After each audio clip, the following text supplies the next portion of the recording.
Welcome to Money and Me, where we look at the financial life stories of some of the most prominent people in the country. My guest today is the co-founder of Crowdcube, the world's largest crowdfunding platform, and he's been nominated as one of the 500 most influential people in the country and was named by the Sunday Times as one of the top 100 movers and shakers in the world of entrepreneurs. His name is Luke Lang. Luke, welcome to Money and Me. It's me.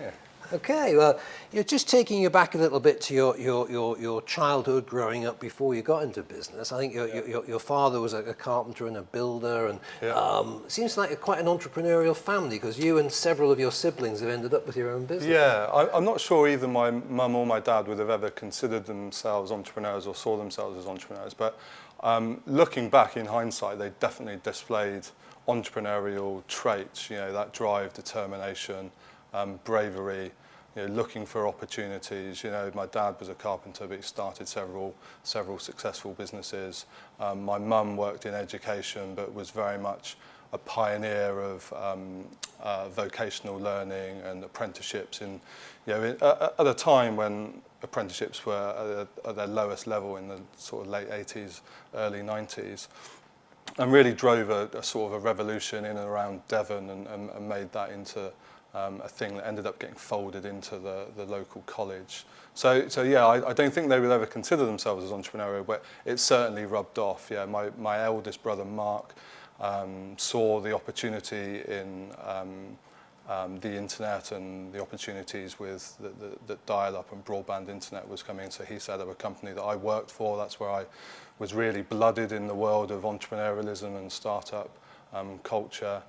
My sister and her husband run a successful housing company, and my other brother is an engineer, and myself at Crowdcube. So yeah, there's very much an entrepreneurial gene in the family for sure. So you joined your brother's business, and was it a case of learning your trade there before deciding to go out on your own with your own company?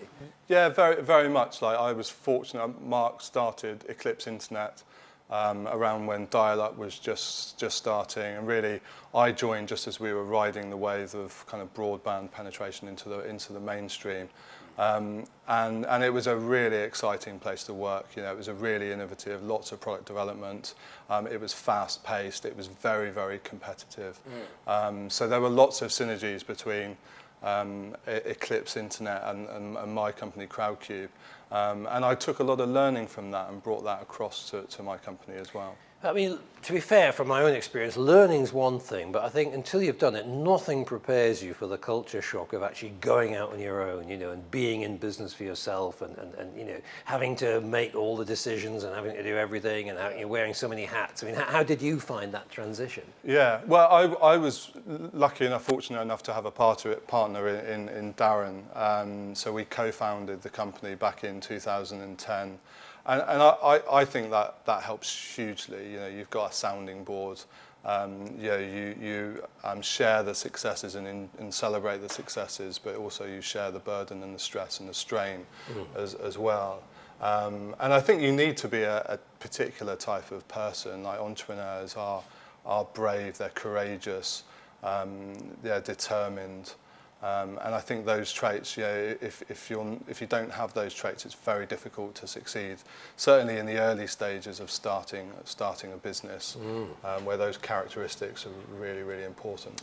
And also, I think if you look at timing, because in a sense, you started Crowdcube at a time when we were just coming out of the worst financial crisis since the 1920s. So you might have thought that's not ideal timing. Absolutely, yeah. And most people that I met said exactly that. We started thinking about Crowdcube back in 2007, 2008, right around the time that the economic crash was happening, and we launched in 2011.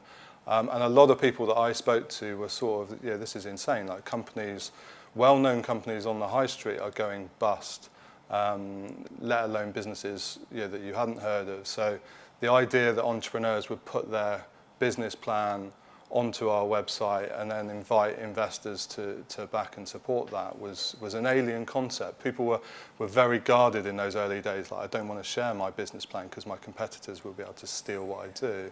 And equally on the other side, you were seeing investors there Investments were depreciating. There's the worst economic crash since the 1920s. So the very notion that they would be backing and investing in high-risk startup early-stage businesses was also quite alien to a lot of people. But we firmly believed in what we were doing. We saw certainly Kickstarter in the US and the notion and the principles behind crowdfunding were really taking hold, and there was proof of concept there. And for us, equity crowdfunding was just an extension of reward-based crowdfunding. You're not backing a business or a person or a product and getting a T-shirt. You're backing it and getting an equity stake in that business. So you're owning a piece of it. And for us, and still today, that is very much an evolutionary step in crowdfunding. Well, I'd almost go further. I'd say you've been at the kind of epicenter of what I could only call an entrepreneurial revolution, because if I go back perhaps even just a generation, I don't think Brits were that entrepreneurial. So what do you think's changed in the last 10 years? I don't know. We're allegedly a nation of shopkeepers, so I think there was always an entrepreneurial gene within the British public. I guess we helped to fuel that entrepreneurship, and specifically, the businesses that we help to fund. They're very ambitious, they're bright, they're determined. They're earlier stage, increasingly later stage actually. A lot of the companies are raising in excess of £5 million on the site now. So we are very much helping to fuel that generation. Like in 2017, 1 in 4 entrepreneurs in the UK that raised equity finance did it on a crowdfunding platform. Right. And there was research by Ernst & Young just before Christmas that said entrepreneurs' second preference was, after venture capital investment, was crowdfunding. We actually outranked bank finance for the first time. And what I think is interesting, there are two sides to this story. There are the entrepreneurs themselves who are driven to set up a business and take all those risks that we've talked about. But then there's all these people that are willing to invest in them, and that because you can't have one without the other. Yeah, and that's one of the things that I'm most proud of. That we've democratized investment. We've made investing that prior to Crowdcube was restricted to the wealthy and the well-connected. We've made it accessible to ordinary, everyday people who can back and invest in a business from as little as £10. Happily, they invest a lot more than that. We've had individuals invest up to £1 million on the platform. The average investment is around about £1,500 to £2,000. So there's significant sums of money. And people are building portfolios as well. One of the things that we stress is, we don't shy away from the fact that investing in early stage businesses is high risk. And we make no bones about that, but we're very clear about the notion that you should be thinking about diversifying. You should be thinking about building a portfolio in the same way that you would build a portfolio of stocks and shares, ISA, build up your pension. Equity investment is kind of your interesting, exciting part of your portfolio that maybe only takes up 10 to 15% of your net investable assets, but maybe it's the stuff that's a bit more exciting, and you get a bit more, and you're allowed to unleash some of your passions, and you get a sense of some of the impact that you're making with your investment, whether it be job creation in a local area, whether it be economic impact, whether it be environmental or social impact. Okay, well, I think that's an important point that you talk about there, because although it's now obviously very easy to make the investments on a platform like that, you're actually starting a fairly long journey, because most of these companies are going to take several years to grow to the point where you might get an exit, and people, I think, have to be very cognizant of that. Yeah, absolutely. Like that's one of the risks. They are long-term investments. You're investing early. The upsides are great. If that business goes on to become a unicorn, and we're very privileged to have had the likes of Monzo, the Challenger Bank, Revolut, and Brewdog, the craft brewer, have all raised on our platform and have gone on to become billion-dollar-plus companies. Not all of them will. Lots of them won't be as successful as that. Many will fail. But it's typically a long-term play. You're investing 5 to 10 years, typically, before you'd get a return. And I guess the answer is that you have to become a sort of a miniature venture capitalist and have a little portfolio of 7, 8, 9, 10 companies. Absolutely. Absolutely. We've got people with portfolios in the hundreds of businesses. Yeah. Typically it's around sort of 5 to 10, but that's growing all of the time. The repeat investment rate is high, so that message is certainly sinking in, that you don't just invest in one business. You look to spread that money around and spread that risk around, and the potential that you get a return. Yeah, okay. So what I'd like to do after the break is talk a little bit about, in a bit more detail, some of those success stories as to how they've grown since being on the platform. For now, Luke Lang, thank you very much. Do join us again in just a few moments. Welcome back. Before the break, we learned about how you need to spread your risk by investing in more than one company on the Crowdcube platform. But let's talk now about one of the sectors that's really benefited from this sort of crowdfunding, and that's financial technology, or fintech. So, Luke, if we go back to childhood days, were you taught sort of disciplines of saving and investing and financial literacy by your parents? I think one of the things that really stands out for me in my childhood was getting a bank account for the first time was a big deal. Yeah. And I got a bank account with NatWest, and I was one of that generation that saved up and got the NatWest pigs, and I was very much driven and focused on saving that £100 so I could get the full collection. Yeah. Even though I think this is hotly disputed, in the 5 pigs still at my father's house. My sister still contests who actually owns all five pigs, so I'm not quite sure how that's going to pan out. But I certainly think that when you talk about fintech, one of the things that I see is how it's taking a very kind of simplistic model and digitizing that and teaching people about financial planning, about saving, and about financial inclusion as well. You're right. Fintech has benefited hugely, more than any other sector, from crowdfunding, from equity finance. We've had businesses like the challenger bank Monzo. Just a few months ago, they raised £20 million through crowdfunding, working with us. We've had Revolut, another unicorn business. Companies like Go Henry, which is all about credit cards for kids and teaching children financial literacy and how to manage their money, and also giving parents the opportunity to be able to track and understand how they're spending their money and when they're spending it, and linking it to their chores and to things like that, which I remember as a child growing up. Money was very much valued. We were taught the value of money, and we weren't just given it. I had to work for it. A family of 6, there were plenty of school shirts to iron, and after that there were plenty of cars to wash on the drive to earn my pocket money. Companies like Go Henry are digitizing that. They're bringing it into the 21st century. Chip is another great example of a company that, using AI, artificial intelligence, monitors your current account, and then works out how you can save money without ever really noticing that you are. Yeah. So there are lots of businesses that are, I think, that have a real deep sense of purpose, and they're making a difference, whether it be through changing people's behaviour, increasing and improving financial literacy, or improving inclusion. And I think they see the benefit of crowdfunding. They see, my view is that the new breed of financial services technologies company understand that there is a lot of discontent and dissatisfaction with traditional banks and finance.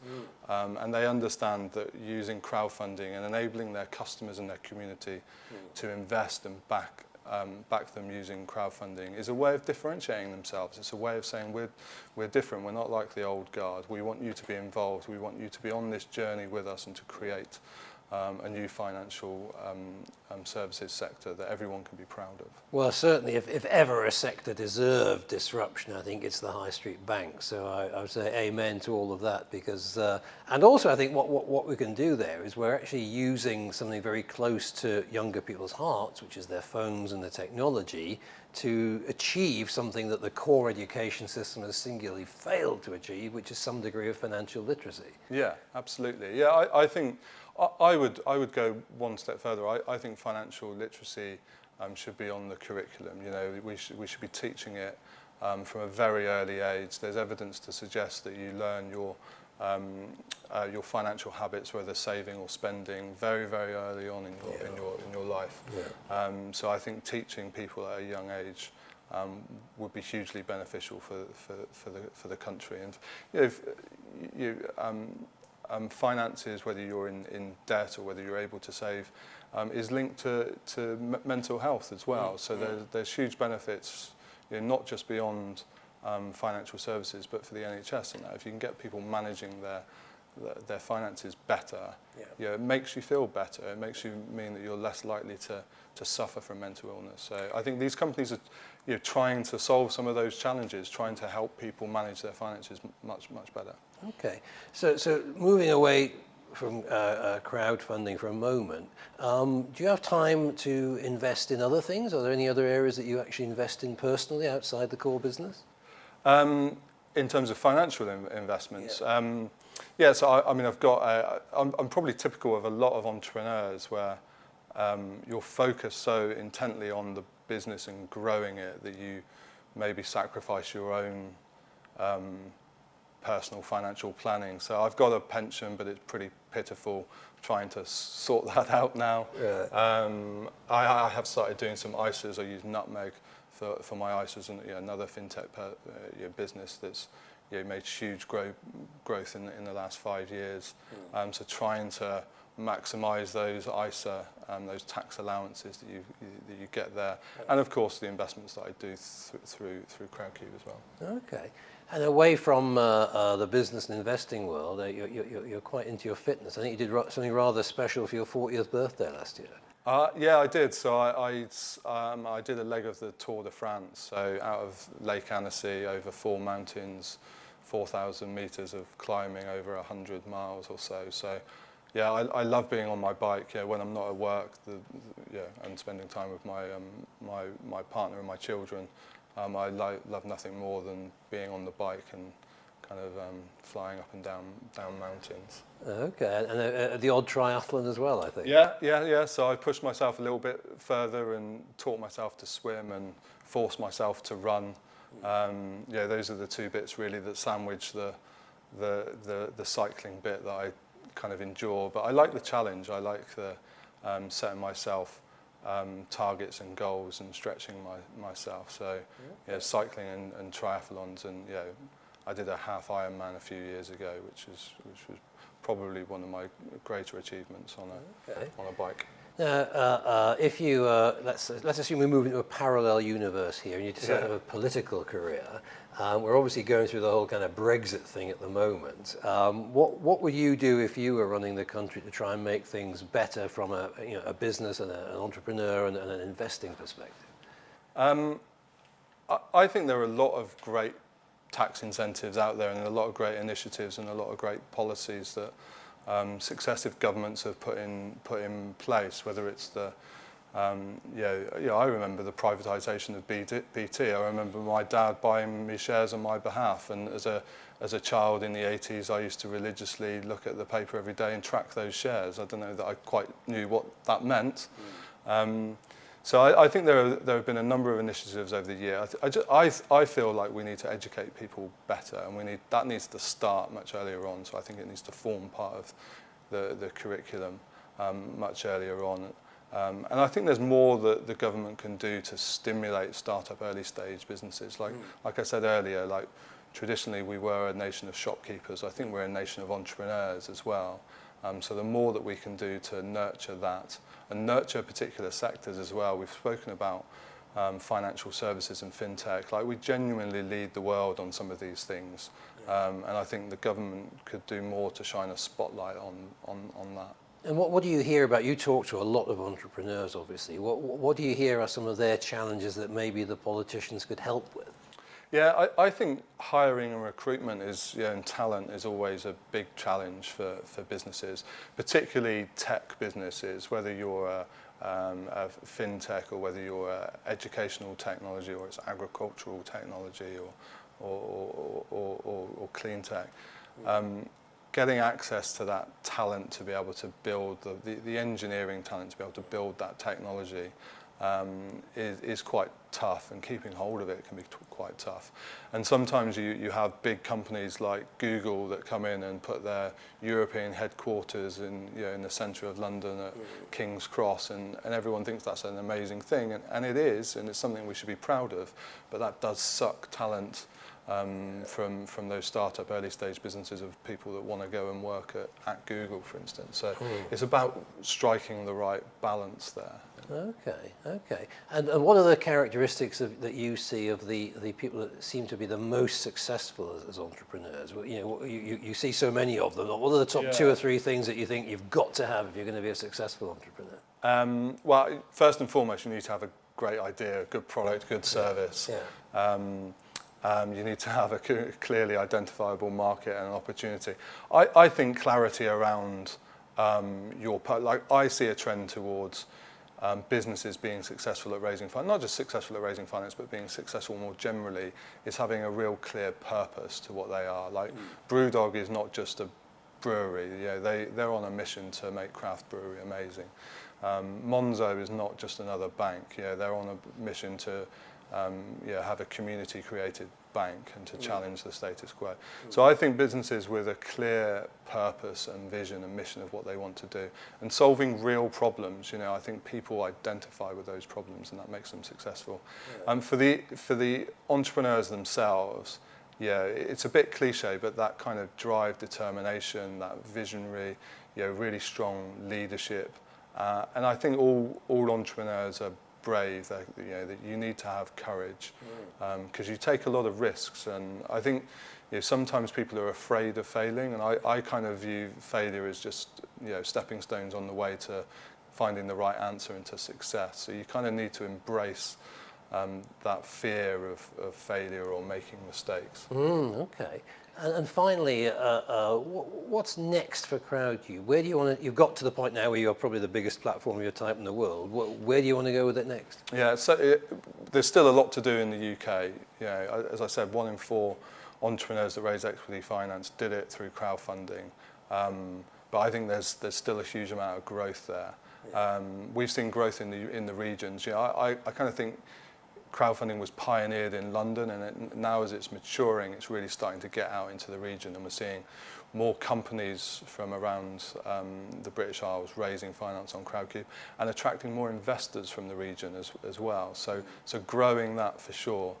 We've also seen growth from Europe as well. So we've got offices in Barcelona in Spain. And we've seen growth in European businesses looking to raise finance on our platform. So certainly, consolidating our position in the UK and growing it, but also further expansion in Europe and beyond. And is there any potential scope for a bit of a Coles to Newcastle story? But would you be tempted to go into the American market? So we've got a relationship with the leading crowdfunding platform in the US. So we've got a strategic partnership with them that enables us to put some of our businesses to raise finance in the US and the US firms to raise finance over here. So that's a really good way of us starting to really understand that market and give our investors and our entrepreneurs exposure to it as well. And I guess from what I'm seeing, some of the most exciting kind of emerging economies now are over in Asia. Have you got any plans to go east as well? Not right now, no. I think we've got our plate full with the UK, Europe, and the US, but it's certainly something that we would explore. There's the Indian and Chinese market, huge entrepreneurial scenes over there. So there's certainly opportunity. So if anyone's watching us that's thinking, is now the time for me to get involved in investing in startups? What would your response to that be? I would say, go online, do your research, look at the platforms that are out there, look at the investments that are out there.